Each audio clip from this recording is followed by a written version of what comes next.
Waalaikumsalam. Waalaikumsalam. Waalaikumsalam warahmatullahi wabarakatuh. Bismillahirrahmanirrahim. Alhamdulillahirabbil alamin. Wa bihi nasta'in wa ala umuri dunya waddin. Wassalatu wassalamu ala asyrafil anbiya'i wal mursalin sayyidina wa maulana Muhammadin wa ala alihi wa sahbihi ajmain. Rabbi shrah li sadri wa yassir li amri wahlul 'uqdatam min lisani yafqahu qawli. Amma ba'du. Baik, perkuliahan hari ini kita buka bersama-sama dengan membaca lafaz basmalah. Bismillah. Bismillahirrahmanirrahim. Oke, ayo diaktifkan videonya ya. Masa saya yang aktif cuma videonya saya ini? Baik Pak, baik Pak, baik Pak. Prayuda, Rizky, Diano tadi sudah aktif kok matiin lagi. Neng, Elis, Disa, Nurhaliza. Oh iya Pak. Ya, semuanya aktifkan videonya. Ya baik, sekarang hari ini kita kembali masuk di kelas mata kuliah Hadis Ahkam 2 ya. Di kelas HKIA semester 5. Oke, baik. Saya umumkan hari ini pertemuan ke-6, tetapi karena pertimbangan waktu itu maksudnya waktu yang terbatas karena minggu depan sudah ada pelaksanaan UTS yang sudah diumumkan oleh fakultas, maka berarti hari ini adalah akumulasi ya dari pertemuan 6 dan pertemuan 7. Dan untuk mensiasati atau mengatur, karena kan mestinya minggu depan pertemuan 7 itu pendalaman materi hari ini. Tapi karena minggu depan sudah UTS, maka akan saya ubah. Hari ini ada 2 materi yang akan kita bahas. Pertama, materi tentang hadis yang terkait dengan wali dan saksi dalam pernikahan. Dan materi kuliah keempat yaitu tentang nikah-nikah bermasalah. Muhalil, syighar, dan mut'ah. Sebab nanti pada pertemuan ke-9 setelah UTS, nanti langsung kita adakan pendalaman dan pertemuan 10 juga sama pendalaman. Jadi hadis materi ke-6 atau hadis pertemuan ke-6 akan didalami oleh hafalan pada pertemuan 9 dan hadis pada materi keempat pertemuan ke-9 itu akan didalamkan pertemuan ke-10. Jadi 2 minggu ke depan setelah UTS itu langsung pendalaman materi atau hafalan saja ya. Jadi nanti pertemuan 9 dan 10 itu langsung pendalaman. Nanti akan saya sebutkan hadis mana saja yang akan dihafalkan untuk pertemuan ke-9 dan ke-10. Oke ya, itu sudah informasi. Apa? Fajar Permana belum di ACC, Pak. Fajar Permana? Kenapa emangnya? Iya. ACC apa tuh? Nggak bisa masuk Zoom. Saya sama Ihsan Pratama. Oh, kan tidak ada minta izinnya, ini kan langsung, Pak. Nggak ada waiting room-nya di sini. Jadi langsung aja, ada apa-apa. Kenapa emangnya? Minta izin gimana itu? Hah? Nggak tahu ini Pak, nggak bisa masuk. Ya berarti bukan saya itu, bukan dari Zoom-nya. Karena Zoom-nya sudah membuka tanpa ada waiting room. Nggak kayak biasanya ya. Ini tetap bisa masuk kapan saja, siapa saja. Nggak harus pakai approve, nggak usah di-admit oleh saya. Silakan masuk aja kapan saja ya. Oke, baik. Jadi hari ini saya akan share link absensi untuk pertemuan hari ini, hari Selasa tanggal 15 Oktober 2024 untuk kelas HKIA. Oke ya, sebentar ya, saya share linknya. Untuk link hari ini di kelas HKIA. Oke, baik, saya tampilkan ya. Nih. Nah, silakan dibuka linknya untuk pengisian absensi kalian di hari ini. Dan tolong yang mengisi hanya yang hadir saja. Dan nanti silakan kalian isi dan tolong laporan kepada saya ya kalau ada yang belum dapat linknya. Begitu. Oke, silakan diisi secepatnya karena nanti akan saya tutup bersamaan dengan selesainya kelas hari ini. Oke, baik. Kita akan langsung pindah ke pada hari ini. Materi pertama yaitu materi ke-6 atau materi pertemuan ke-6 yaitu tentang hadis yang terkait dengan wali dan saksi dalam pernikahan. Oke, sebentar saya apa namanya? Saya aktifkan dulu ininya ya. Agak lama ini, mau bersabar.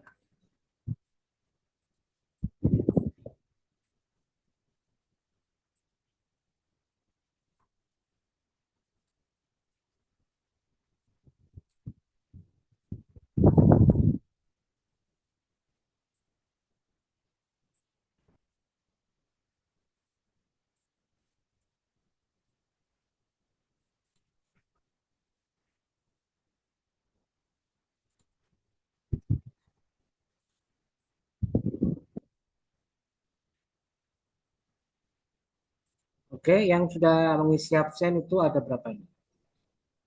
Ada 12 ya, 12 orang sudah mengisi absen. Silakan yang belum bisa segera mengisi absen sebelum nanti saya tutup di akhir kelas.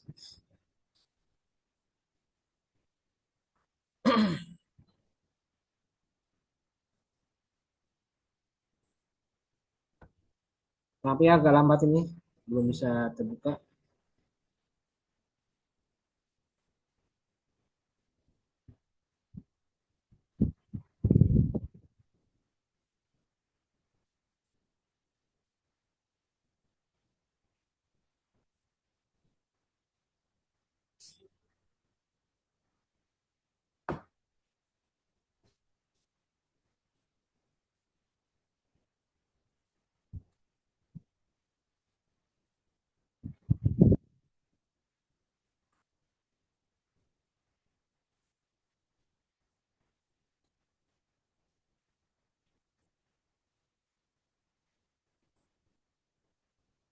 Oke, begini aja ya, langsung saya bukakan dari GCR ya, biar nggak terlalu lama ini, masih lambat ini.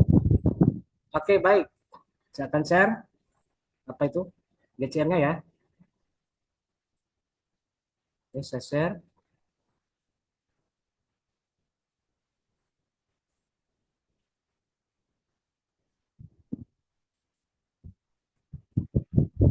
Oke, sudah ya, sudah muncul belum? Belum, Pak. Belum ya. Oke, sabar ya.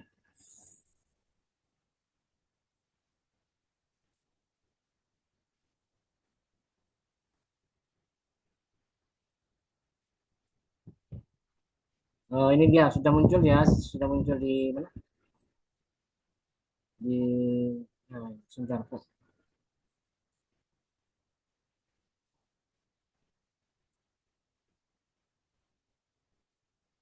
Oke, sebentar. Saya tutup dulu ya, supaya ini sudah muncul lagi. Lambat, laptop saya lambat, mohon maaf.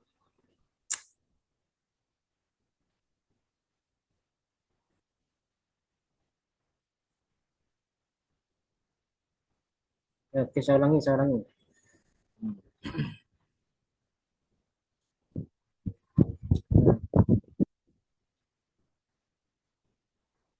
Nah, ini ya, udah muncul ya.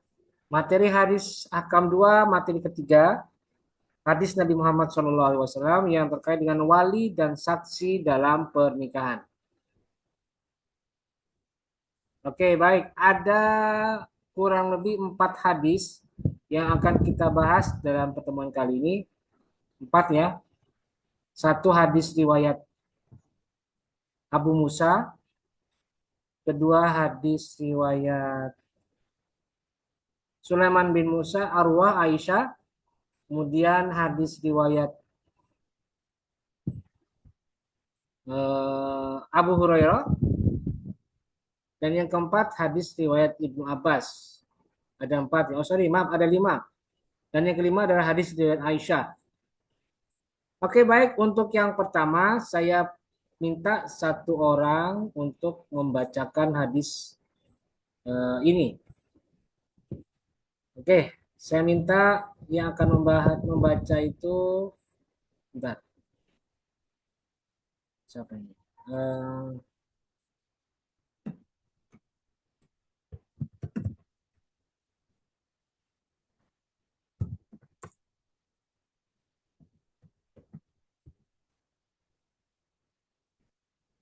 Saya cek dulu yang mana bisa. Oh, sorry. Ainur Hazmiah. Ainur ada Ainur. Mana video? Ainur, Ainur. Ainur Hazmiah ada? Mana Ainur? Hmm, udah ada suaranya. Udah ada yang ini ya. Jangan-jangan orangnya tidur ini. Ainur Hazmiah ini. Ainur, Pak, maaf, saya mau di jalan, Pak.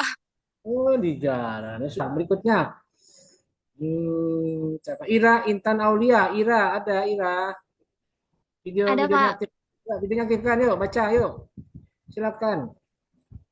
Mana Iya, ini? Pak. Ya, silakan dibaca. Nah, Hadis yang pertama ya, Pak. bisa. Bentar itu. Nah, tadi ya. Saya tampilkan supaya mudah dibaca. Ntar, ini enggak lama nih. Bentar ya. Iya, Pak. Oke, silakan. Ini hadis nomor 1. Bentar. Silakan. Sama Ira Intan Aulia. Silakan. Iya, Pak. Bismillahirrahmanirrahim. An Abi Musa radhiyallahu anhu anin Nabi sallallahu alaihi wasallam qala la nikaha illa waliyin. Ilah. La nikaha illa biwali. Ya, artinya. Dari Abu Musa radhiyallahu anhu Nabi Muhammad sallallahu alaihi wasallam bersabda, tidak ada nikah melainkan dengan wali. Hadis Ya. riwayat Abu. Oke, baik. Jadi gini ya. Hadis ini secara tegas memberikan keterangan pernyataan bahwa dalam pelaksanaan perkawinan itu harus menyertakan peran seorang wali. Jadi itu penegasannya ya. Artinya menikah tanpa keterlibatan wali atau peran serta dari seorang wali, maka nikahnya tidak sah. Hadis ini menjadi dasarnya. La nikaha illa biwaliyin. Jadi sudah otomatis Nabi menegaskan bahwa seorang perempuan jika ingin menikah maka harus melibatkan seorang wali. Siapakah walinya? Ya tentu saja yang pertama adalah harus dari orang tua kandung bapak, orang tua lelaki bapak kandung. Ya. Setelah itu kalau misalnya bapaknya sudah wafat, beralih ke kakeknya. Dan kalau kakeknya sudah wafat, maka pindah ke saudara kandungnya. Kalau saudara kandungnya tidak ada atau sudah wafat pula, maka pindah ke saudara sebapak. Nah, baru setelah itu pindah ke paman dan seterusnya. Begitu ya. Itu peran seorang wali dan urutan-urutannya. Dan tidak boleh seorang perempuan itu tidak melibatkan seorang wali. Walaupun dalam pandangan ulama mazhab lain tidak mensyaratkan, tidak mewajibkan adanya seorang wali. Tetapi ingat, bukan berarti mazhab ini membolehkan nikah tanpa aturan, membolehkan nikah tanpa ketentuan yang ketat. Tidak bukan berarti mazhab ini membolehkan bahwa seorang perempuan bisa mengurus dirinya sendiri tanpa ada keterlibatan orang-orang lain, terutama orang tua dan lain sebagainya. Artinya misalnya mazhab Hanafiyah memberikan syarat, memberikan ketentuan bahwa hukum nikah itu hanya ada dua, satu sirat ijab dan sirat ijab kabul yang kedua. Walaupun perempuan punya manifestasi tersendiri bahwa dia adalah seorang yang punya ketentuan, tetapi mazhab Hanafiyah mensyaratkan bahwa syaratnya harus ada wali. Memang tidak ada di dalam rukun, tetapi wali tetap diprioritaskan harus ada. Menjadi syarat dari sebuah pernikahan menurut mazhab Hanafiyah. Jadi kira-kira seperti itu. Hadis ini menegaskan bahwa tidak ada nikah atau nikahnya tidak sah jika tidak melibatkan wali. Wali siapa? Wali dari pihak calon istri. Oke, baik. Itu hadis pertama tadi sudah dibaca oleh Ira Intan Aulia. Selanjutnya kita pindah ke hadis nomor 2. Oke, hadis nomor 2 nanti silakan dibaca oleh siapa ini? Siapakah kira-kira? Ayo kita lihat. Ini dia. Muhammad Prayuda. Mana videonya Prayuda? Ayo aktifkan videonya Prayuda. Mana Prayuda? Ya, Pak. Silakan hadis nomor 2.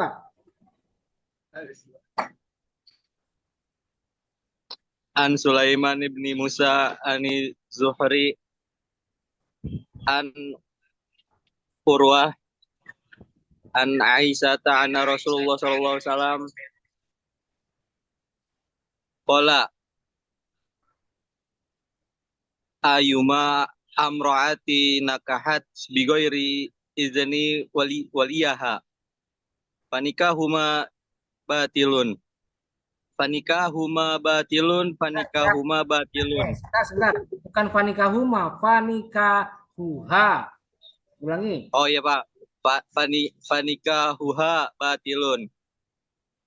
Fa in dakhala biha falahal mahru bima stahalu min farjiha fa ini tajaru fasultana waliyu man la waliyu lahu. Dari Sulaiman bin Musa, dari Az-Zuhri, dari Urwah, dari Aisyah bahwa Nabi Muhammad SAW bersabda, perempuan mana saja yang menikah tanpa izin walinya, maka nikahnya batal. Kemudian jika dia telah disetubuhi, maka dia berhak mendapat mas kawin, sebab apa yang telah dihalalkan bagi laki-laki tersebut. Dan jika mereka berselisih, maka penguasa adalah wali bagi orang yang tidak mempunyai wali. Hadis riwayat Ahmad, Abu Daud, At-Tirmidzi, dan Ibnu Majah. Oke ya, baik. Terima kasih. Berikutnya gini ya, saya sampaikan. Hadis ini menjelaskan beberapa unsur yang terkait dengan wali. Aspek-aspek yang diatur dalam masalah wali nikah khususnya ya. Pertama adalah bahwa ini menegaskan sekali lagi sama seperti hadis yang pertama, bahwa seorang perempuan jika ingin menikah maka harus melibatkan wali. Kalau tidak maka nikahnya batal. Nabi sampai mengatakan 3 kali, batal. Udah, tidak boleh diteruskan, tidak boleh dilakukan karena batal. Itu hukum yang pertama, kesimpulan hukumnya. Kedua adalah jika misalnya mereka suami istri sudah berhubungan seksual atau berjima, maka ketentuannya istri berhak mendapatkan sepenuhnya mahar yang dijanjikan oleh calon suami. Kalau dinyatakan dalam akad dengan mas kawin 1 buah motor atau 1 unit rumah tipe 36 dan bla bla bla datanya disebutkan. Nah, kalau sudah hubungan seksual di antara suami dan istri, maka istri langsung dapat 100% 1 unit rumah yang dimaksud. Kalau uang 10 juta, begitu hubungan seksual dilakukan, maka 10 juta langsung dibagikan sepenuhnya tanpa ada yang dikurangi. Nah, itu ya. Kecuali jika misalnya si suami itu akad nikahnya di hari Selasa jam 10 siang, gitu ya. Nah, kemudian setelah selesai acara akad jam 5 sore diceraikan istrinya tanpa basa-basi, langsung diceraikan karena merasa ini perjodohan yang tidak diharapkan oleh suami. Udah, tak ceraikan. Padahal dia laki-laki atau suaminya ini belum sempat berhubungan seksual dengan istrinya. Maka ketentuannya adalah istri hanya boleh menuntut separuhnya. Separuhnya saja. Aturannya dalam Al-Quran, Al-Baqarah 254. Disebutkan tidak boleh. Hanya bisa separuhnya. Sebab apa? Ya sebab karena belum sempat melakukan hubungan seksual. Nah, kalau sudah 100%, kalau sudah dilakukan hubungan seksual setelah akad nikah, maka itu 100% menjadi milik istrinya, mahar yang dijanjikan. Itu yang kedua ya, ketentuan hukum mengenai kandungan hukum yang ada di hadis ini. Dan yang ketiga adalah terkait dengan ketentuan jika misalnya antara istri dan orang tua kandungnya atau misalnya calon istri dengan orang tua kandungnya berselisih perihal pasangan yang akan menikah dengan perempuan ini, misalnya suaminya dituduh atau dicurigai oleh orang tuanya, enggak, ini main dukun ini. Sebab saya enggak setuju anak saya nikah dengan si laki-laki ini. Sebab si laki-laki ini enggak keren. Orangnya jelek. Hartanya dikit. Dia cuma modal ilmu. Dia cuma modal lulusan pesantren 10 tahun. Padahal untuk menghidupi anak istri tidak cukup hanya sekedar modal pesantren 10 tahun. Tidak cuma ilmu doang yang diharapkan, tapi harus ada hartanya, harus ada nama baiknya, harus ada gelar yang tertinggi. Kalau cuma manlok nggak bisa. Saya tolak. Nah, si calon istrinya mengatakan nggak boleh gitu, Pak. Saya cinta dia karena dia tuh soleh. Nggak boleh.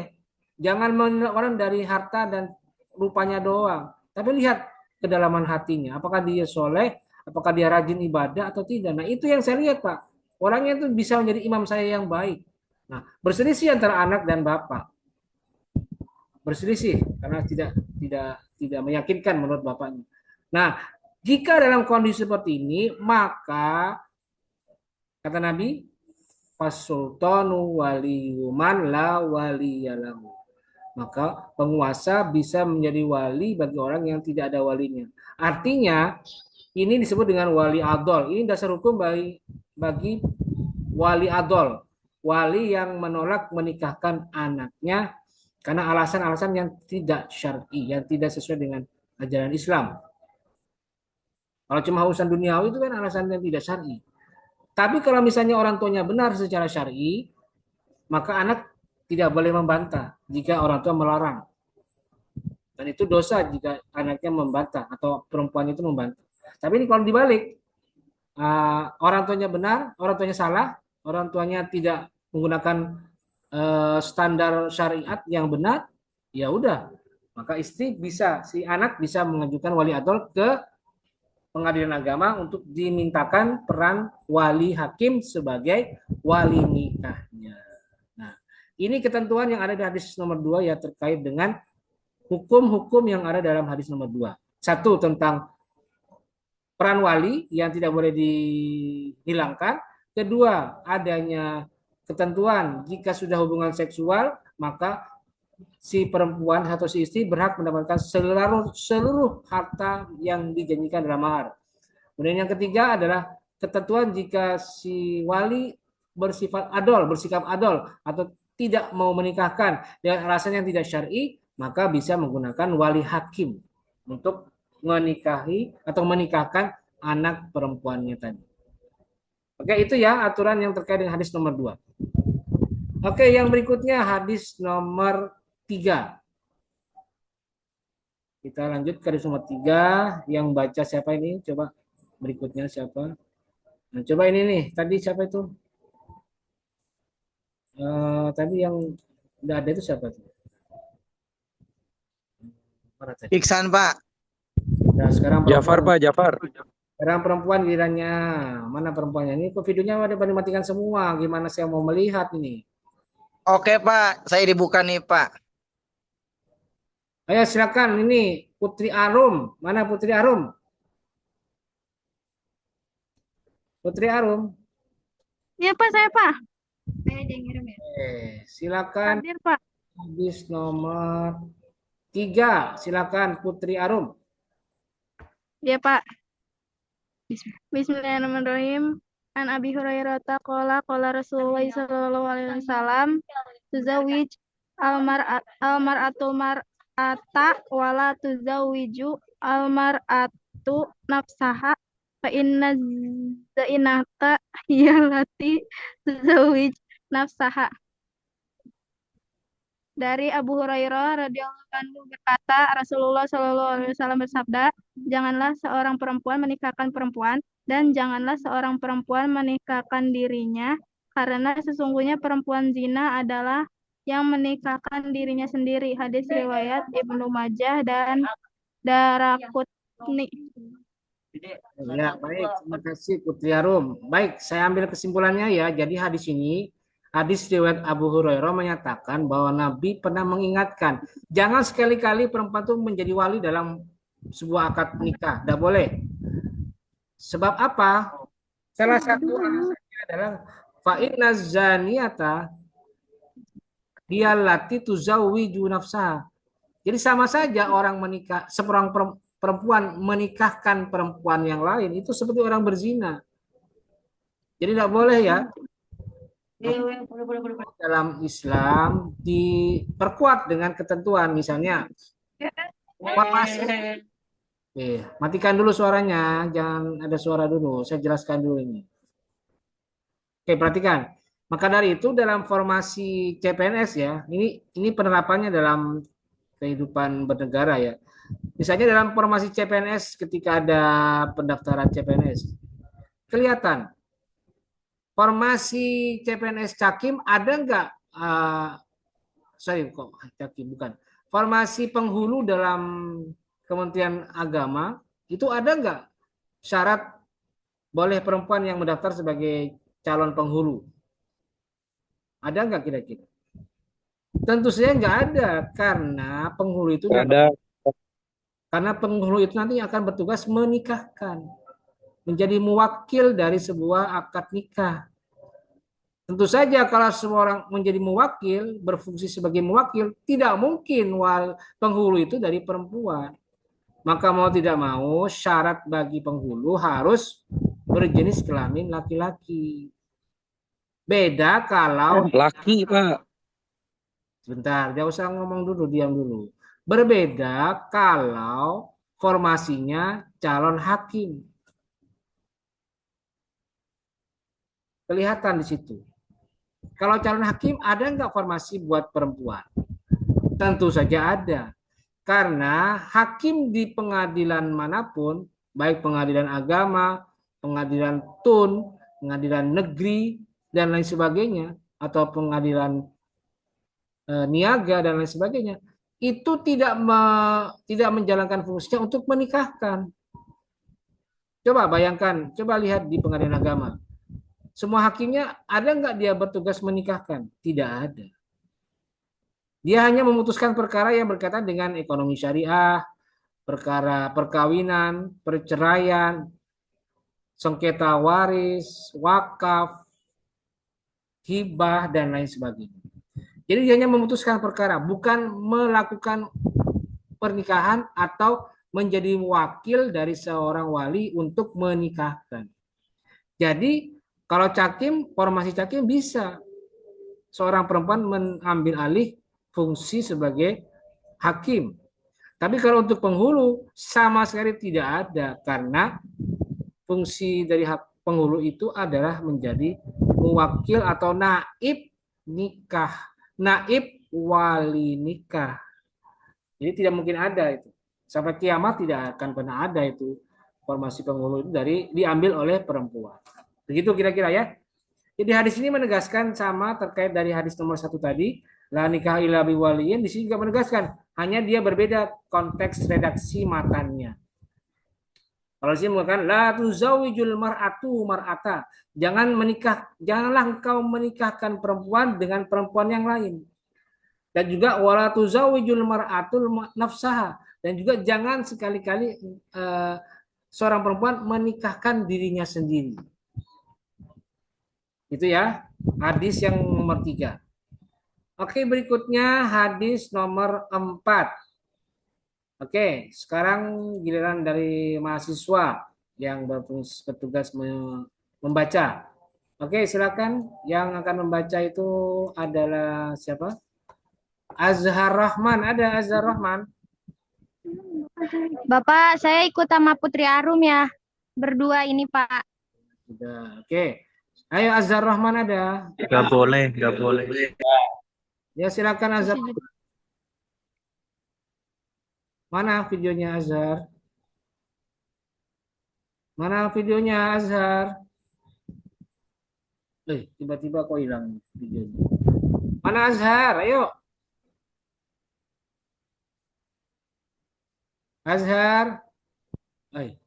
Halo. Ya, ayo silakan. Udah. Ayo. Bismillahirrahmanirrahim. An Ibni Abbas, An Nabi SAW, Qala, As-sayabu ahaqqu binafsiha min min waliha waliyah waliyaha wal wal bikru tustamar wa idnuha suku tuha. Dari Ibnu Abbas radhiyallahu anhu bahwa Nabi Muhammad SAW bersabda, perempuan janda lebih berhak terhadap dirinya daripada walinya. Sedangkan perempuan perawan dimintakan izinnya dan izinnya dengan berdiam diri. Hadis riwayat jamaah kecuali Bukhari. Oke, baik. Hadis ini menjelaskan tentang perbedaan sikap Islam dalam menyikapi antara perempuan yang mau menikah dengan status masih gadis atau belum pernah memasuki perkawinan sama sekali, dan yang kedua yang sayyib atau janda. Nah, Islam memberikan perbedaan dalam menyikapi dua kelompok ini. Untuk yang pertama, as-sayyib, kata Nabi, as-sayyibu ahaqqu binafsiha min waliyiha. Perempuan janda itu lebih berhak mengatur dirinya sendiri daripada walinya. Artinya mengatur apa? Ya mengatur segala tetek bengek perkawinan, termasuk menentukan siapa dan bagaimana dia akan menikah dengan laki-laki lain. Jadi kalau dia sudah janda, pernah menikah dengan laki-laki lain sebelumnya, maka status itu dipandang sudah cukup untuk bisa menentukan nasibnya sendiri di masa depan. Jadi artinya Islam tidak menghendaki perempuan janda itu diintervensi, direcokin urusan perkawinan oleh siapa? Oleh siapapun. Kendati pun itu orang tua kandungnya. Udah, jangan ikut-ikutan dah. Bahasa kasarnya itu. Jangan kau ikut-ikuti, Bapak Ibu. Jangan ikut campur urusan pernikahan. Kalau anakmu sudah janda dan sudah pernah menikah dan gagal, atau menikah dan wafat suaminya, sudah, serahkan semua urusannya kepada anakmu atau kepada si perempuan janda ini. Karena perempuan janda dipandang sudah punya pengalaman yang cukup dan juga sudah pernah merasakan pahit manisnya mahligai perkawinan. Jadi ya silahkan, tentukan sendiri. Tetapi bukan berarti tidak ada wali. Tetap saja wali berperan. Sebab wali hanya bertugas menikahkan. Tapi yang menentukan dengan siapa dia menikah, kapan pernikahannya, dan bagaimana bentuk perkawinannya, itu semua diserahkan kepada as-sayyib tadi, kepada janda tadi. Dan sebaliknya, wal bikru tustamaru. Untuk perempuan gadis, tustamaru dimintakan izinnya. Jadi bukan berarti main serobot aja, enggak. Tetap ada permintaan kepada anak, kira-kira menurut kamu calon yang Bapak ajukan kamu setuju atau tidak? Ya tanyakan dulu. Artinya tetap harus ada semacam negosiasi, kira-kira berkenan atau tidak dengan pilihan orang tua. Jadi menjodoh itu boleh, tapi jangan terlalu menekan. Bukan menjadi alasan untuk harus dan harus, tidak. Tetap harus ada diskusi, dialog antara orang tua dan si gadis tadi itu. Dan wa iznuha, izinnya si gadis tadi itu suku tua, cukup dengan diamnya saja. Sebab perempuan yang masih gadis itu kadang malu-malu kucing. Ditanya, mau nggak Neng, ini Neng. Dia diam, tersipu malu, dan tidak bisa menjawab. Itu berarti tandanya setuju. Tapi kalau misalnya dia bersuara, berkomentar, wah enggak Pak, enggak Bu, saya enggak setuju. Nah berarti dia punya pendirian dan punya pendapat sendiri. Nah itu kira-kira ya hadis nomor 4 terkait dengan perbedaan Islam dalam melihat fungsi gadis dan perempuan janda dalam menentukan perkawinannya. Oke, baik. Yang terakhir hadis nomor 5. Baik, saya minta yang baca perempuan lagi. Siapa kira-kira? Oke, kita lihat. Eh, Coba ini nih, tadi Erika, Fadilah Putri, ada Erika? Erika ada? Oke, silakan Erika. Yo Yang Erika. nomor 5 ya, Pak. Ya, betul. Silakan, yuk. Bismillahirrahmanirrahim. An Aisyata qalat qala Rasulullah sallallahu alaihi wasallam la nikaha illa biwali wa syahida adli fa in tasyajaru fa sultanu waliyum man la waliyalahu. Dari Aisyah berkata, Nabi Muhammad SAW bersabda, tidak ada nikah melainkan dengan adanya wali dan dua saksi yang adil. Maka jika mereka berselisih paham, maka penguasa adalah wali bagi orang yang tidak mempunyai wali. Oke, baik. Jadi saya jelaskan secara singkat. Hadis ini cuma sekedar redaksi alternatif ya. Redaksi matan alternatif atau syawahid yang melihat hukum dari wali dan dua orang saksi. Kalau tadi di hadis pertama la nikah illa biwaliin, cuma satu saja, biwaliin. Nah, untuk yang hadis riwayat Aisyah ini ditambahkan wasyahidai adlin.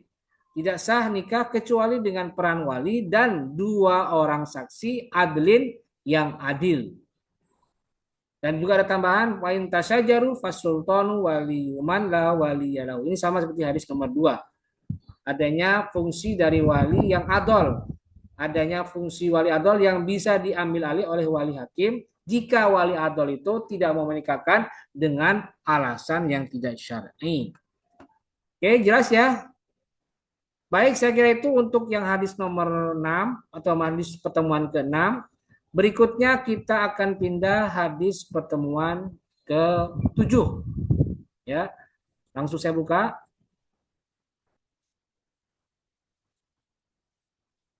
Ini dia ya. Hadis yang terkait atau hadis Nabi Muhammad SAW yang terkait dengan nikah-nikah yang bermasalah. Ada 3 hadis. 1 hadis riwayat Ibnu Mas'ud, kedua hadis riwayat Aisyah, dan yang ketiga hadis riwayat bukan 3, ada 4. Hadis riwayat Nafi dan Ibnu Umar, dan yang keempat hadis riwayat Salama bin Al-Aqwa. Baik, yang pertama saya akan minta membaca itu laki-laki mahasiswa, yaitu saudara siapa ini?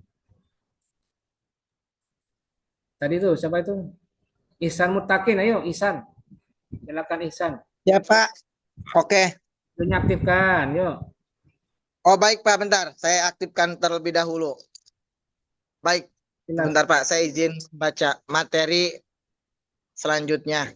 Oke, silakan. Bismillahirrahmanirrahim. An Ibnu Mas'udin qala la'ana Rasulullah sallallahu alaihi wasallam al-halalu wal muhallilu lahu. Rawahu Ahmad wa Nasa'i. Ihsan. Ya, Pak. Ya. Salah ulangi bacanya. Oh ya, Pak. Baca, Pak. Bismillahirrahmanirrahim. Ani Ibnu Mas'udin qala la'ana Rasulullah sallallahu alaihi wasallam al-muhallala wal muhallala lahu. Rawahu Ahmad wa Nasa'i wa Tirmidzi. Wasohihi. Dari Ibnu Mas'ud berkata bahwasannya Nabi Muhammad SAW telah mengutuk orang yang bertindak sebagai muhalil dan orang yang ditahlilkan atau dihalalkan. Hadis riwayat Ahmad, Nasa'i, At-Tirmidzi. Sudah, Baik. Pak. Baik, terima kasih Ihsan. Oke, saya jelaskan. Jadi yang saya ralat tadi al-muhallila, bukan muhallala ya. Ini ada tasdidnya, ada harakat di bawah tasdid. Muhallila ya, dan muhallalalahu. Bukan mihallalahu, muhallalahu. Jadi Ibnu Mas'ud pernah berkata bahwa Nabi itu pernah melaknat atau mencela mengutuk orang yang bertindak sebagai muhallil dan juga melaknat atau mencela atau mengutuk orang yang bertindak sebagai muhallallahu atau orang yang ditahlilkan.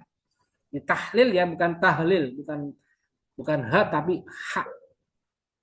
Siapa muhalil? Muhalil itu adalah orang yang berfungsi sebagai orang yang mencoba menghalalkan orang lain untuk bisa menikah dengan perempuan yang sudah ditalak 3. Itu ya. Itu muhalil. Misalnya begini. Ada ketentuan bahwa seorang laki-laki jika sudah mentalak sebanyak 3 kali istrinya, maka hukumnya laki-laki ini tidak boleh rujuk lagi dengan mantan istrinya. Tidak boleh. Kecuali jika mantan istrinya itu menikah dulu dengan laki-laki lain. Secara wajar ya.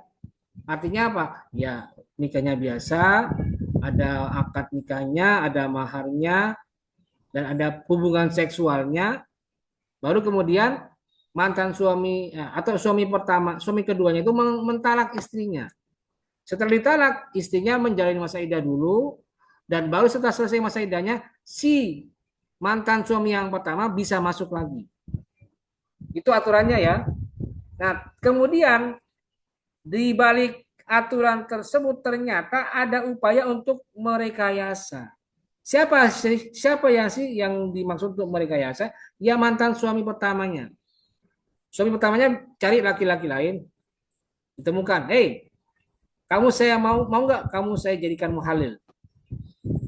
Jadi laki-laki yang ditemui oleh si mantan suaminya ini ternyata mau, dan itu bisa berperan sebagai muhalil. Kemudian si laki-laki mantan suaminya ini bilang, kamu mau nggak jadi muhalil saya? Kamu nikahi mantan istri saya. Setelah itu saya minta kamu jangan mengapa-ngapain mantan istri saya. Jangan diajak hubungan seksual. Jangan diapa-apain. Jangan dicumbu segala macam. Tapi tolong kalau sudah menikah langsung ceraiin. Seketika itu juga atau mungkin 2 hari ceraiin. Tapi tidak boleh diapa-apain. Nah setelah itu kamu tinggali istri kamu, nanti biar setelah itu urusan saya. Nah, kalau ada kenyataan seperti ini, misalnya tadi suami yang pertama merekayasa ada laki-laki lain yang bertindak sebagai muhalil itu masuk ke mantan istrinya, kemudian dinikahi dan dikasih pagar, tidak boleh diapa-apain mantan istri saya. Kemudian langsung setelah diakad nikah langsung ceraiin. Kalau ada fenomena seperti ini, muhalal atau mantan suami pertama itu benar-benar terjadi, maka Nabi melaknat, Nabi mengutuk perilaku itu, gitu ya. Tidak boleh direkayasa. Pokoknya selama itu berlangsung secara alamiah, udah biarin saja. Jangan pakai ada aturan tidak boleh disentuh, tidak boleh diapa-apain, tidak boleh diapa-apain. Jangan begitu. Biarkan saja berlalu. Biar saja berjalan seperti biasanya. Jadi Nabi melaknat atau setidaknya memberikan hukum haram kepada hukum nikah tahlil atau peran seorang muhalil dan muhallallahu. Nah itu ya hadis yang berkaitan dengan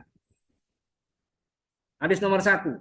Hukum dari nikah tahlil atau hukumnya muhalil. Nah di Indonesia ada nggak kira-kira seperti ini? Ada.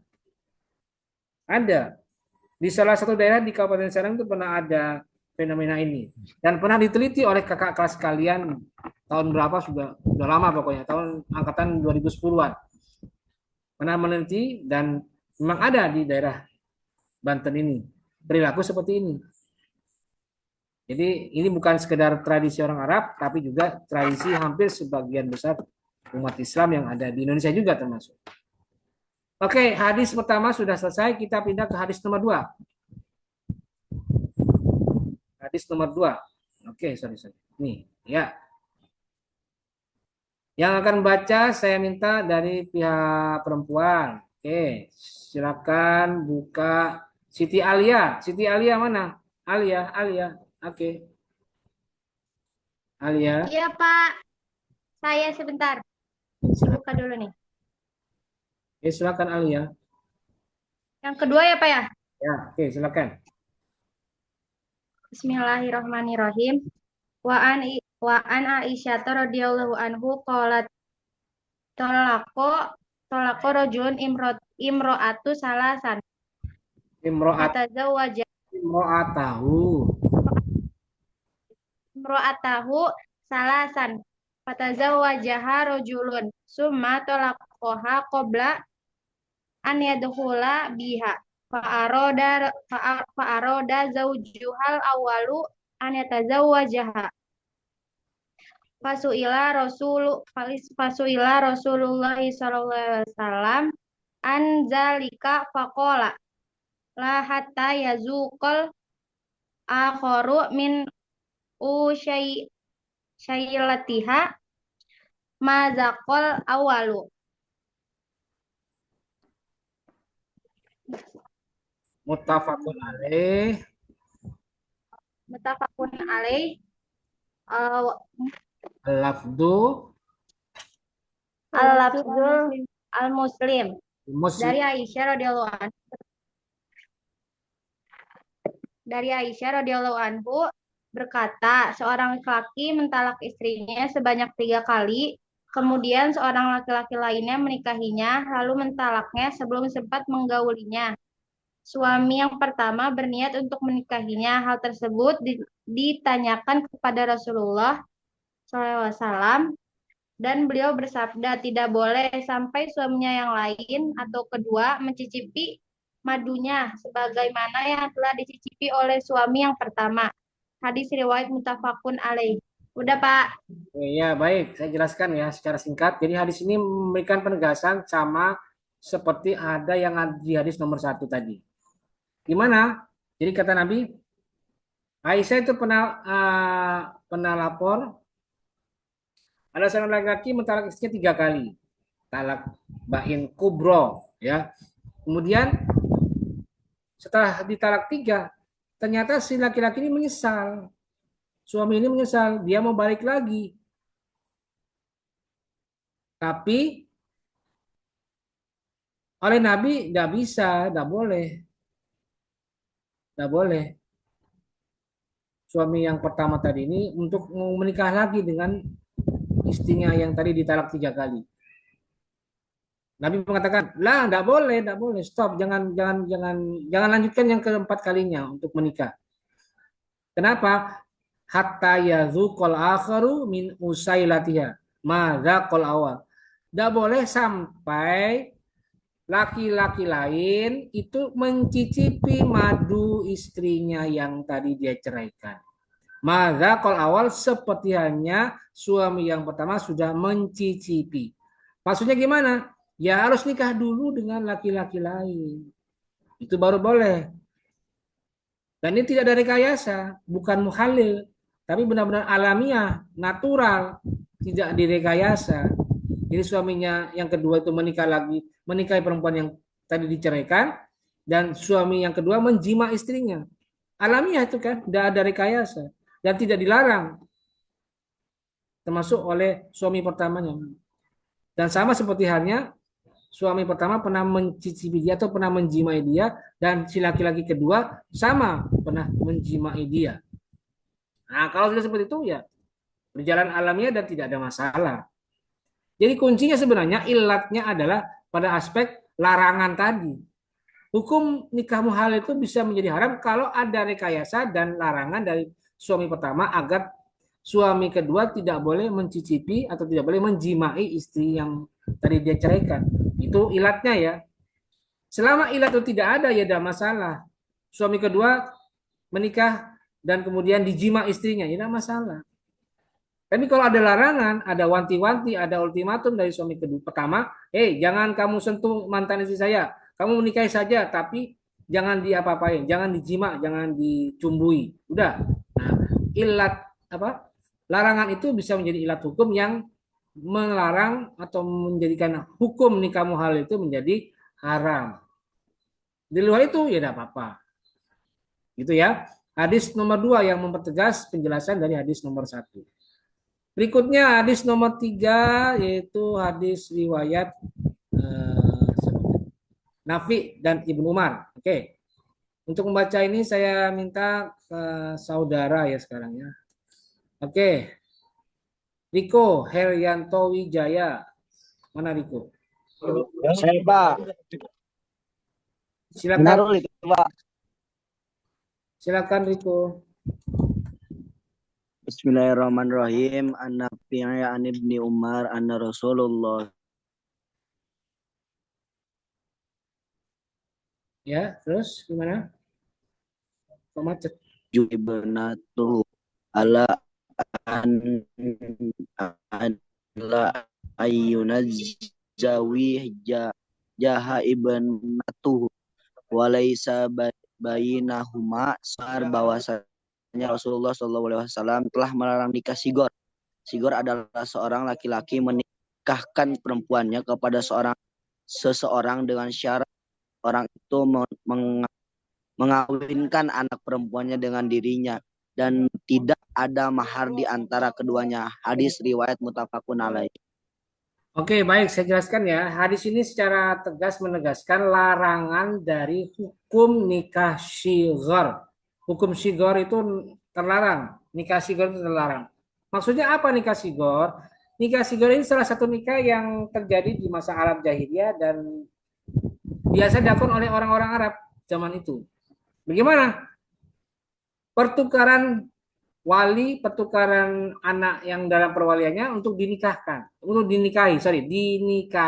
Misalnya Bapak A dan Bapak B ketemu, ngobrol. Kemudian Bapak A itu melihat, kok ada anaknya Bapak B itu cantik, si anak C. Cantik ya, anak kamu ya B ya, kata si Bapak A. Iya, cantik nih. Kira-kira kamu mau nggak, kata Bapak B ke Bapak A. Mau saya. Terus apa syaratnya supaya kamu bisa menikahi anak saya, katanya si Bapak B. Oke, kalau kamu mau, saya punya anak D. Mau nggak kira-kira? Terus dia perlihatkan anak D. Oh, ternyata cantik juga ya. Oke, gimana? Kita sepakat. Kamu mau menikah anakku, kata Bapak B. Menikah anakku anak C. Tapi syaratnya adalah kamu serahkan anak B dan kamu wajib serahkan anakmu D ke saya. Mau nggak kira-kira kita tukar-tukar seperti itu? Oke, nggak apa-apa. Saya mau. Nah, praktek seperti ini sering terjadi di masa Arab jahiliyah.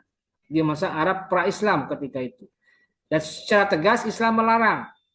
Salah satu ilatnya itu juga karena tidak ada mahar. Maharnya cuma pertukaran saja.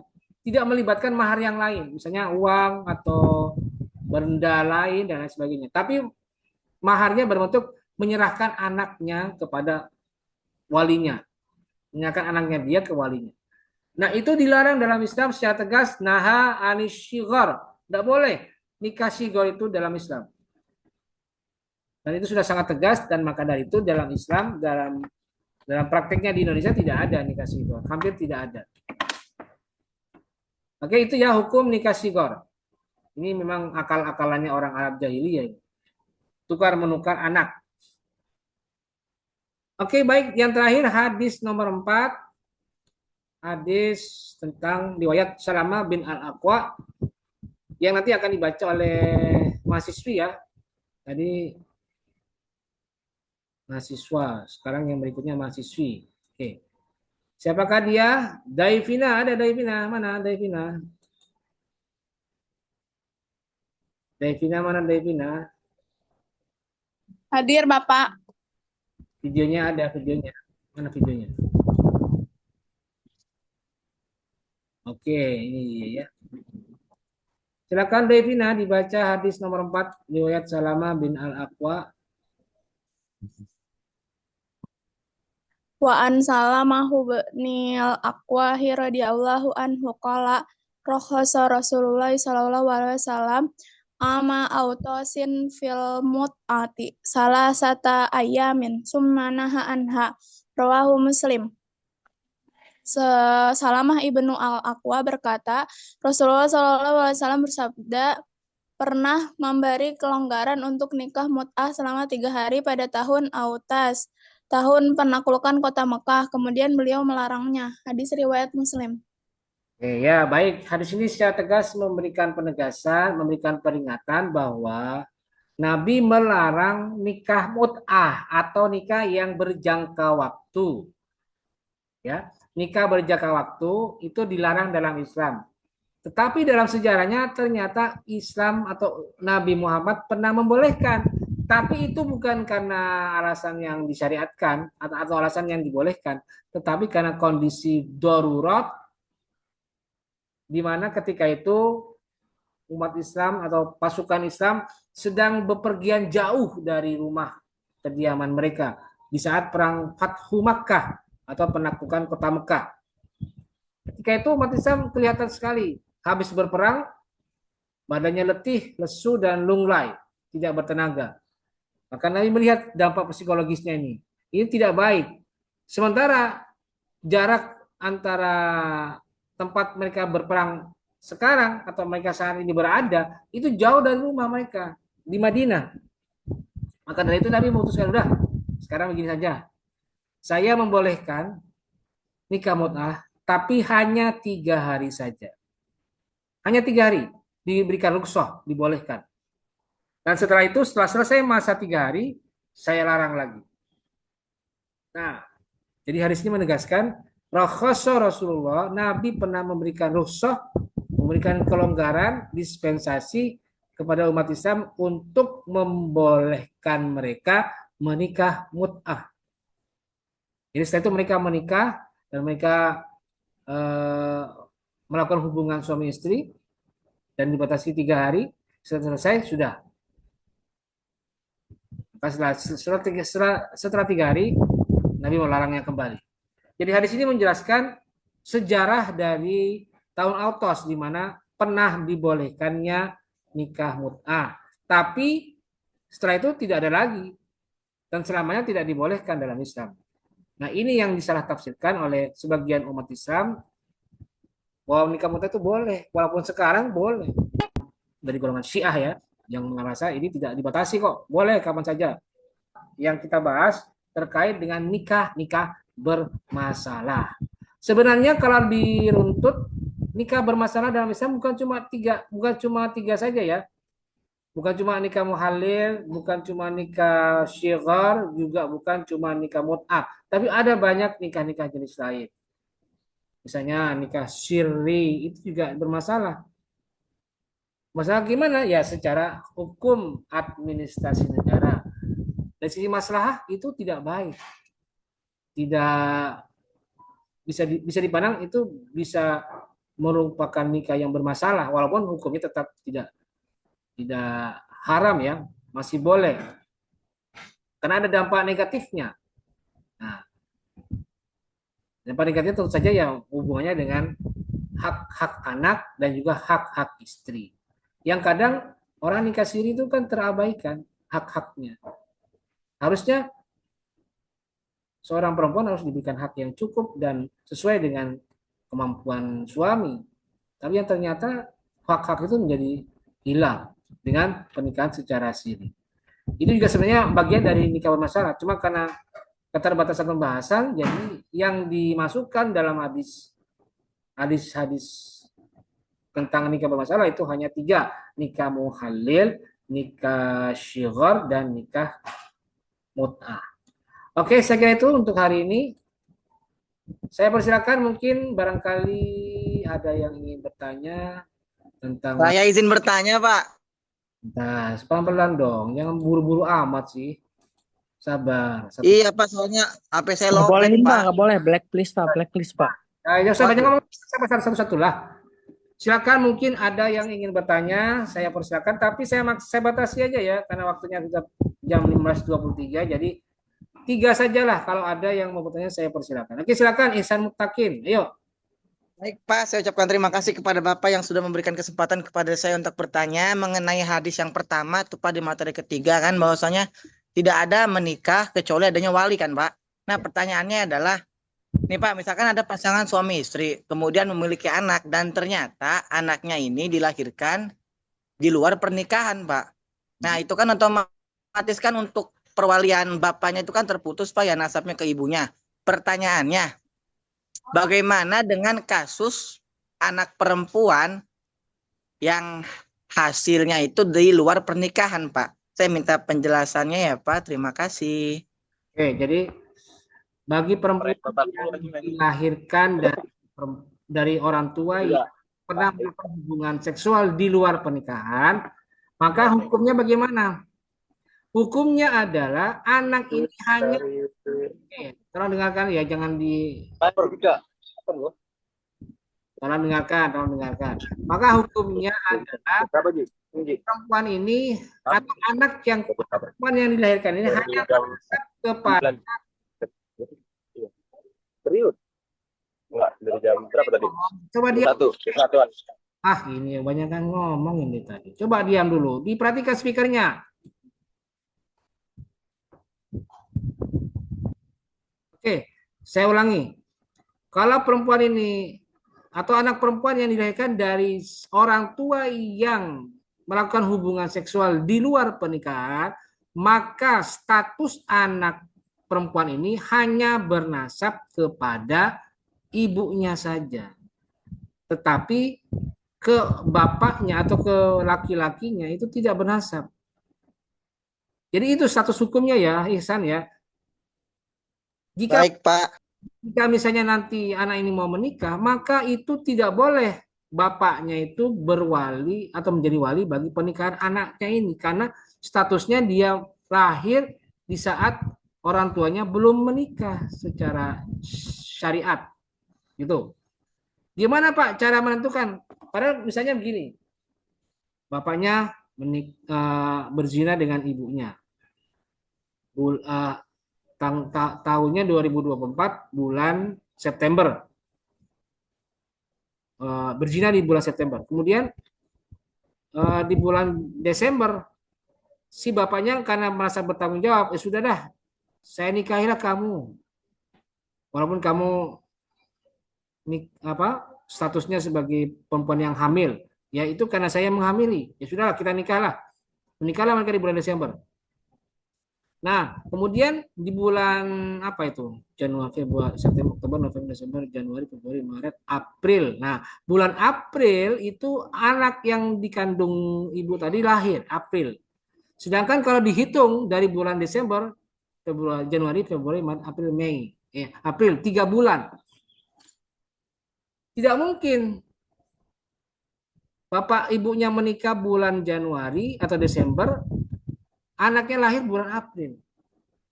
Sementara tidak ada saksi bahwa sebelum itu mereka sudah nikah siri. Tidak ada saksi, tidak ada orang yang mengaku pernah menikahkan.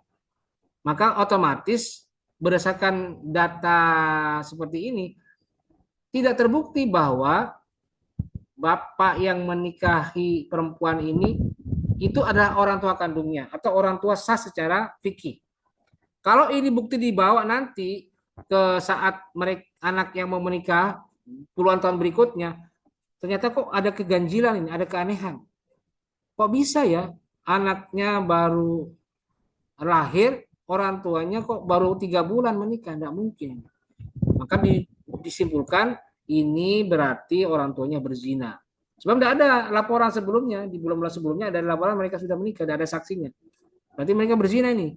Kalau sudah seperti itu, maka nanti kantor urusan agama akan memproses bahwa anak ini tidak sah jika walinya bapaknya.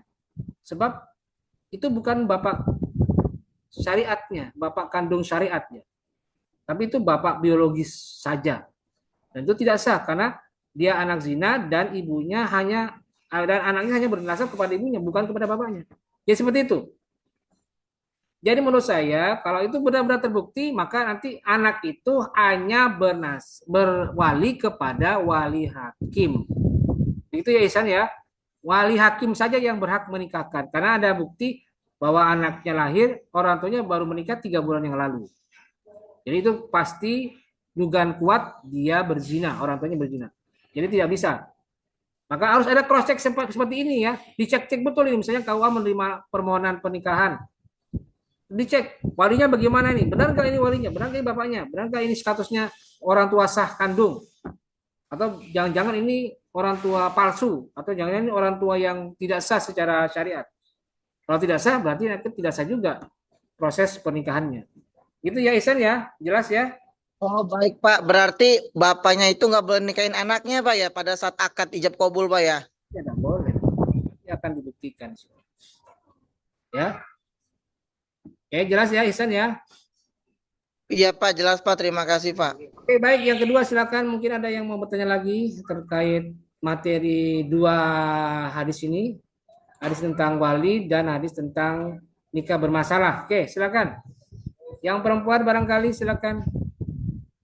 Ini kok mati semua lagi nih videonya. Ayo, aktifkan videonya. Biar semarak kelas online hari ini nih. Ayo, jangan cuma sekedar foto dan nama doang nih. Ayo, ada lagi?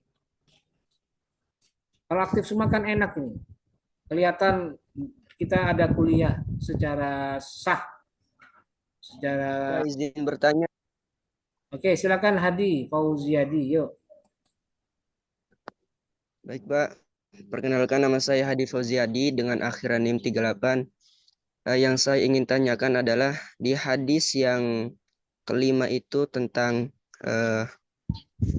hadis-hadis wali dan saksi dalam pernikahan. Nah, di hadis 5 itu kan dijelaskan bahwa la nikaha illa biwaliin wa syahidai adlin. Tidak ada nikah kecuali dengan wali dan 2 orang saksi yang adil. Nah, yang saya ingin tanyakan adalah kedua saksi yang adil ini utamanya dari kerabat dekat atau orang lain gitu, Pak. Itu aja sih, Pak. Ya. Saksi gimana? Siapa yang menentukan gitu ya? Kalau untuk masalah saksi Pak, itu tidak ada hubungannya dengan nasab, ya. Bisa siapa saja, yang penting syaratnya laki-laki, kemudian muslim, sama agamanya sama dengan wali dan calon suami, kemudian juga ada unsur akil balik, kemudian juga ada unsur paham maksud akad dan juga adil. Itu saja yang penting. Mau diambil dari tetangga dekatnya atau teman dekatnya atau dari orang lain tidak masalah, silakan. Yang penting syaratnya terpenuhi. Itu ya. Bisa diambil dari sini. Afdolnya, Pak? Ya, afdolnya terserah. Yang penting syaratnya terpenuhi, itu aja. 1, adil laki-laki, kemudian paham maksud akad, kemudian akil dan sudah balik, itu saja. Mau ngambil dari siapa silakan. Mau dari pejabat terkenal silakan. Mau dari orang yang tidak terkenal juga silakan. Itu ya. Ya Pak, makasih Pak. Oke, satu lagi jika mungkin ada yang mau bertanya. Sebelum saya akan lanjutkan dengan penjelasan mengenai UTS yang akan datang. Oke, masih ada? Baik, kalau tidak ada akan saya lanjutkan dengan penjelasan tentang pelaksanaan UTS. Oke, perhatikan. UTS, pengumuman mengenai UTS.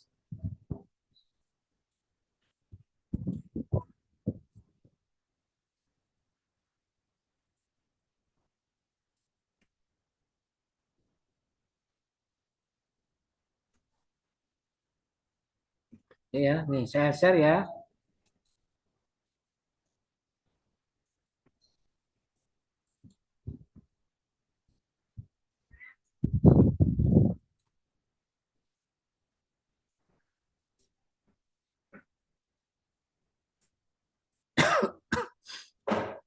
Oke, udah muncul belum? Belum ya? Oke, udah ini ya, perhatikan ya. Saya sudah membuatkan pengumuman mengenai UTS, bagaimana mekanismenya dan ketentuan-ketentuan lainnya. Oke, perhatikan. Pelaksanaan UTS untuk MK Hadis Ahkam 2 untuk kelas HKIA itu akan dilaksanakan pada hari Selasa, tanggal 22 Oktober 2024, pukul 14.10 waktu Indonesia bagian Barat. sebagaimana jadwal kuliah seperti biasanya. Adapun prosedurnya adalah sebagai berikut. Pertama, perhatikan. UTS dilaksanakan secara online atau daring dan dalam pengawasan secara langsung. Jadi, saya ingatkan UTS-nya online. Berarti apa? Berarti nanti tidak ada lagi saya membagikan lembar soal, lembar jawaban, tidak ada. Murni paperless. Saya tidak menggunakan kertas. Tidak pakai kertas ya. Paling kertas itu hanya saya pakai untuk absensi manual. Dan sebenarnya saya sudah menyerahkan soalnya ke fakultas, ke bagian akademik untuk dicetak. Tapi hasilnya tidak akan saya bagikan. Tidak akan saya sebarkan. Karena murni absensi, murni UTS itu akan dilaksanakan secara online. Karena itu saya minta kepada kalian untuk mempersiapkan perangkatnya. Apa itu? HP atau laptop. Ya, HP atau laptop. Silakan dibawa ke kampus untuk mengikuti UTS. Tapi ingat, koneksi internetnya yang bagus, jangan yang lola atau yang lambat atau yang jelek. Jadi nanti tidak ada lagi alasan, Pak, ini saya butuh izin. Nggak ada pakai izin. Harus bisa masuk. Oke, yang pertama itu. Yang kedua, waktu pelaksanaannya adalah sebanyak 60 menit. Cukup panjang ya, 60 menit itu berarti 1 jam. Mulai pukul 14.10, 14:10, sampai 15.10 waktu Indonesia bagian Barat. 1 jam. Pokoknya waktunya 1 jam aja. Misalnya saya masuk agak terlambat 14:15 ya, berarti kita akan selesai 15:15. Gitu ya. Kemudian soalnya sebanyak 5 soal esai. 5 soal esai. Yang keempat, harap diperhatikan jam pelaksanaannya. Mengingat UTS online ini dilaksanakan dengan waktu yang ketat dan terbatas. Jika melebihi batas waktu yang disediakan, otomatis jawaban UTS tidak dapat dinilai. Jadi tolong jangan jangan sampai terledor dalam hal waktu yang disediakan. Ingat, batasnya tetap berjalan. Jadi kalau kalian membuang-buang hanya dengan sekedar apa yang mau dikerjakan, ya percuma, jadi waktunya habis. Usahakan fokus saja kepada soal dan kerjakan sesuai dengan pertanyaannya. Kemudian UTS online ini bersifat tuntas seketika. Artinya dalam UTS tidak ada jeda waktu dan semua soal harus dikerjakan secara tuntas pada saat itu juga. Berikutnya, hindari membuang waktu dengan membaca buku, referensi, atau website yang berhubungan dengan mata kuliah selama ujian berlangsung. Jadi tidak boleh buka-buka modul, tidak boleh buka-buka buku, tidak boleh sambil lihat website, tidak boleh. Usahakan dihindari, dijauhkan. Ini pengalaman dari semester yang lalu ya. Ada itu yang kadang saya lihat dia sambil buka-buka modul tuh. Nah, untuk antisipasi nanti modul akan saya delete selama ujian UTS. Jadi yang materi 1, 2, 3 saya delete. Jadi materinya ya UTS dari materi 1 sampai 3. Untuk yang 4 yang masalah nikah bermasalah itu tidak masuk. Tapi sudah disampaikan karena untuk setoran hafalan pertemuan ke-10. Ya, itu tidak masuk di soal UTS. Hadis tentang nikah bermasalah. Kemudian hindari membuang waktu dengan 7. Persiapkan diri kalian dengan sebaik-baiknya agar mampu menjawab soal-soal dengan manajemen waktu yang tepat. Kemudian gunakan bahasa kalian sendiri dan dilarang melakukan copy paste jawaban dari tempat lain. Kayak dulu saya sering melihat tuh ada jawabannya panjang banget. Nah, ini saya curiga ini dia copy paste dari tempat lain ini. Nah, tidak mungkin kalau dikerjakan pakai HP sampai banyak kayak begitu, tidak mungkin. Maka saya pakai logika seperti itu saja. Tidak mungkin kayak begini. Maka kadang saya kurangi banyak nilainya. Jadi hati-hati ya. Kalau kelihatan tidak wajar, nanti akan saya berikan konsekuensi. Berupa apa? Ya berupa pengurangan nilai. Oke. Dan juga dilarang bekerja sama dengan sesama teman. Kerjakanlah sesuai hasil jerih payah kalian sendiri. Yang 10, soal UTS hanya bisa dikerjakan dengan akun email resmi dari kampus yang berdomain @winbanten.ac.id. Di luar itu akan ditolak. Jadi kalau tidak punya akun email kampus, ya siap-siap tidak bisa ikut UTS. Jika terdapat kendala teknis lainnya dalam pelaksanaan UTS online, maka akan diatur kemudian. Oke, akan saya posting ya, biar nanti bisa dibaca dan diperhatikan baik-baik.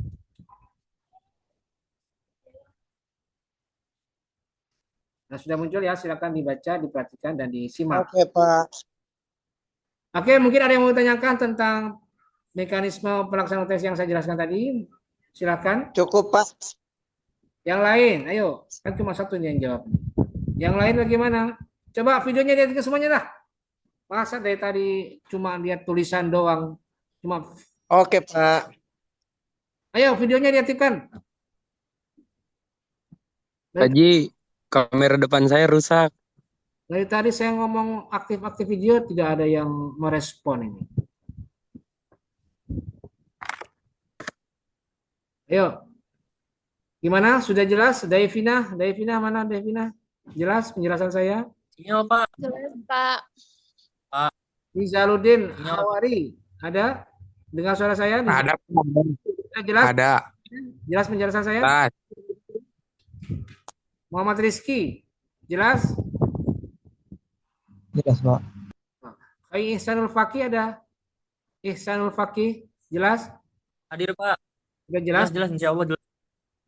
Insya Allah jelas. Saya kira cukup untuk penjelasan kita hari ini dan saya berharap kalian bisa cermati ketentuan mengenai UTS. Semoga nanti minggu depan saya hadir di kampus dan bisa melaksanakan UTS bersama-sama dengan kalian dengan lancar dan tanpa ada halangan apapun.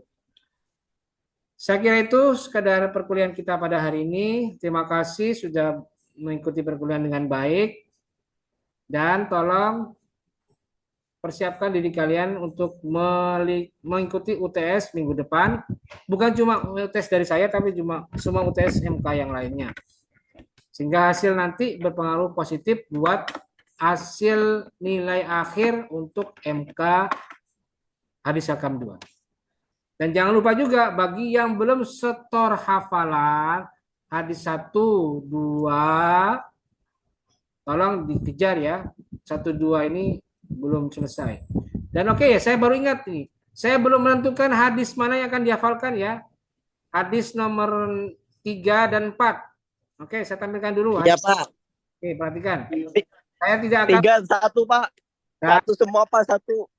Dengarin dulu, dosa banyak ngomong. Perhatikan, dengarkan saya sudah. Dosa saya tidak menerima pendapat ini. Untuk hari ini saya langsung tentukan saja. Oke, baik, saya jelaskan. Untuk hadis materi ketiga yang akan dihafalkan, perhatikan, itu adalah hadis nomor 2. Ini ya. An Sulaiman bin Musa, an Zuri, an Urwata, dan seterusnya sampai man la waliyalahu, termasuk artinya. Hadis nomor 2, pertemuan ke-6. Hadis nomor 2, Sulaiman bin Musa bin Zuhri an Urwa. Kemudian untuk hadis nomor 7 atau hadis materi kuliah keempat, pertemuan ke-9 ya. Materi 4, hadis 4 itu hadis nomor 3. Hadis nomor 4, an Salamah bin Aqwa radhiyallahu anhu qala rakhasa Rasulullah sallallahu alaihi wasallam ama autasin fil mut'ati salasata ayyamin tsumma naha anha. Rawahu Muslim. Dan ini nanti dihafalkan pada pertemuan ke-9. Ke-9 ya. Ke-10, sorry. Jadi hadis nomor 3 tadi yang pertama itu dihafalkan pada pertemuan ke-9. Dan hadis yang sekarang, hadis nomor 4 ini dihafalkan pada hadis pertemuan dihafalkan pada pertemuan ke-10. Jadi dua berturutan itu kita hafalan hadis. Pertemuan 9, pertemuan 10 itu hafalan hadis. Jadi setelah UTS langsung hafal hadis tentang wali dan hadis tentang nikah bermasalah atau hadis mut'ah. Hadis tentang mut'ah. Itu ya. Jelas? Oke, baik, saya kira cukup. Jika masih tidak jelas penjelasan saya, silakan kalian putar ulang video saya ini di channel YouTube. Itu memudahkan proses mengingat dan mendengarkan. Baik, saya kira itu. Terima kasih atas perhatiannya dan mari kita akhiri perkuliahan hari ini dengan bersama-sama membaca lafaz hamdalah. Alhamdulillahirabbil alamin. Alhamdulillahirabbil alamin. Allahumma muwaffiq ila aqwamit thoriq. Wassalamualaikum warahmatullahi wabarakatuh. Waalaikumsalam warahmatullahi wabarakatuh. Sayang.